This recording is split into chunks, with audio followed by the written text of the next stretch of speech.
Have you seen the movie yet? I haven't. Aren't you dying of curiosity?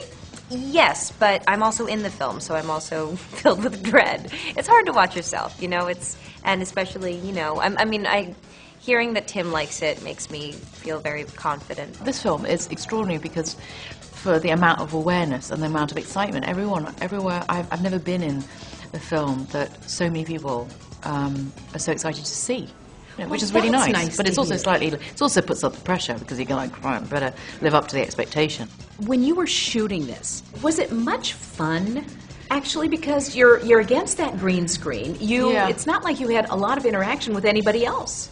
No, we had Johnny, we had the humans. You know, at first when Tim said, "You're going to be in Alice in Wonderland," and I thought, "I'm going to be in Alice in Wonderland. It's my favourite thing, and I'm going to have all those fun props to keep it." Because I'm married to the director, so we'll get to keep all the props and things, and I'll have big things and small things, and drink me's and eat me's, and oh. And then I realised, and then we arrived on the set, and it was just like, there's nothing. It was just green. It was Greenland. It was just like, this is not fun. Is that the first time you've had to act on green screen? I believe so. I think there was a bit of green screen work in Get Smart, and I did blue screen when I did Ella Enchanted. But this is the first time where there was absolutely nothing. I mean, there was no set. It was, you know, just kind of green blocks everywhere, acting with green tennis balls, green volleyballs, green sticky tape, green everything. And, you know, I was just very lucky that I got a costume, because most people had to wear these kind of very flattering green onesies. How long did it take for you? I know it took hours for Johnny and Helena. Yeah, for me, I got off pretty easy. Finding the look took some time, but then once we had it, I think I was probably in the chair and into my costume in under 2 hours. How did you create the White Queen character? Tim gave me my first kind of real insight into her when he said, it's Wonderland, and I don't want it to be it's not a black and white world, and no one is all good or all bad. And I thought, oh, that's very interesting. And then he said, and I also really want you to focus on less her as a queen and more her as a sister. And so I thought, oh, okay, that's very interesting. And so I thought about how the backstory between the Red Queen and the White Queen, and how the Red Queen probably tortured my character when they were children, and how that might have twisted my character.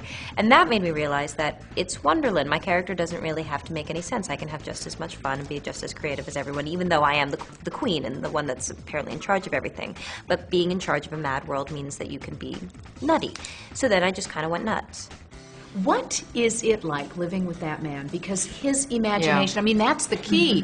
Whoa! I find it mind-boggling. Do you guys have a good time working together? Yeah, we do. Has it gotten easier, more difficult? No, we've learned how to do it. We have hazards. I mean, Sweeney Todd wasn't peaceful and harmonious, but we learned a lot more how to do it. I write commandments of how to work together.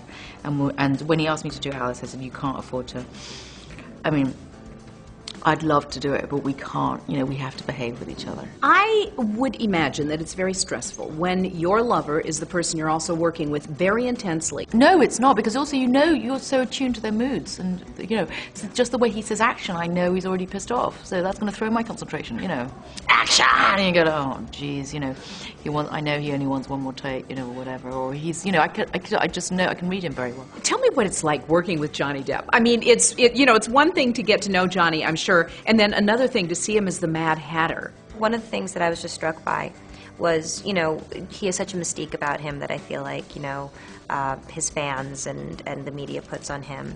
And he is as real a person as you can be. He's I think exactly who he would be if none of this had happened to him. And I admire that so greatly. It's not only that it's not gone to his head, but it's not changed him one iota. And I think that's remarkable.